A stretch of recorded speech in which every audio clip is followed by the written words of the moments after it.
کیا آپ ہر وقت ذہنی دباؤ، تھکن اور کمزوری محسوس کرتے ہیں؟ کیا یادداشت کمزور ہو رہی ہے اور نیند بھی پوری نہیں ہوتی؟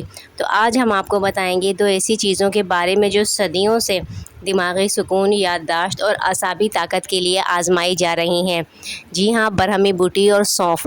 برہمی بوٹی ایک مشہور اور یونانی دوا ہے جو دماغ کو طاقت دیتی ہے، اعصابی نظام کو بہتر بناتی ہے اور یادداشت میں اضافہ کرتی ہے۔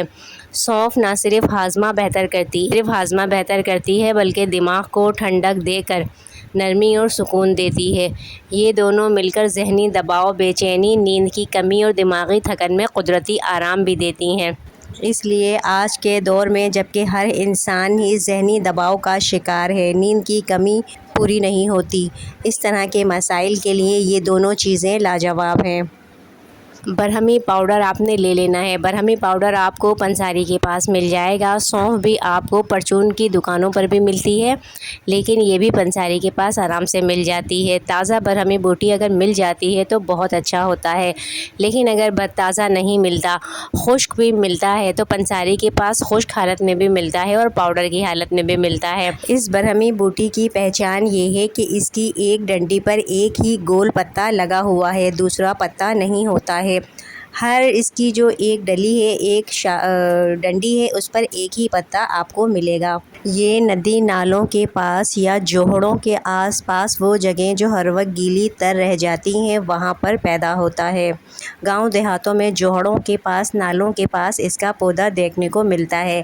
اگر یہ تازی مل جاتی ہے تو بہت ہی اچھی بات ہے۔ وہ لوگ جو گاؤں میں رہتے ہیں اگر وہ اپنے گاؤں کے تالابوں کے پاس، نہروں کے پاس یا پھر جوہڑ اگر گاؤں میں ہیں ان کی سائڈوں پر جا کر دیکھیں تو کناروں پر ان کو لازمی اس کے جو پودے ہیں وہ اس کی دیواروں پر، تالابوں کی دیواروں پر لگے ہوئے نظر آئیں گے۔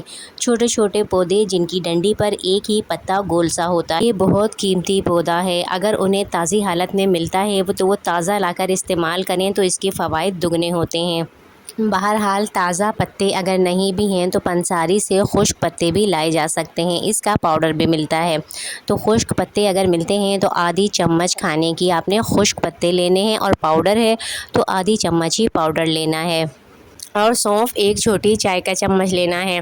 ان دونوں چیزوں کو 1.5 کپ پانی میں ڈال کر 5 سے 7 منٹ تک بالکل زیرو آنچ پہ رکھ دیں تاکہ تیز آنچ پہ ابل کے پانی خشک نہ ہو جائے، صرف یہ ہلکی آنچ پہ ابلے اور ان کا اثر پانی میں شامل ہو جائے۔ جب یہ اچھی طرح 5 سے 6 منٹ تک ابل جاتا ہے تو یہ پونا کپ رہ جائے گا، اس کو چھان کر نیم گرم پی لیں، چاہیں تو تھوڑا شہد ملا لیں ورنہ ویسے ہی پی لیں۔ یہ قہوہ دن میں ایک بار شام کے ٹائم، لیکن سب سے اچھا ہے سوتے ہوئے پئیں۔ سونے سے پہلے یہ ہوگا کہ اس سے اعصاب پرسکون ہوں گے اور نیند اچھی آئے گی۔ اب اس میں احتیاط یہ کرنی ہے کہ یہ بالکل قدرتی طریقہ ہے اور مستقل استعمال سے فائدہ دیتا ہے، لیکن جو حاملہ خواتین ہیں یا چھوٹے بچے ہیں اسے استعمال بالکل نہ کریں۔ یہ بڑے استعمال کر سکتے ہیں، اس کے ساتھ ساتھ موبائل کا استعمال بالکل کم کر دیں۔ نیند پوری کریں، نیند پوری کرنا ضروری ہے۔ اگر نیند پوری کریں گے، ٹائم سے نیند لیں گے تو یہ تمام اسٹریس اور اعصابی دباؤ یہ سب خود ہی حل ہونے لگیں گے۔ تو ویڈیو پسند آئی ہو شیئر کیجیے گا، اجازت دیجیے، اللہ حافظ۔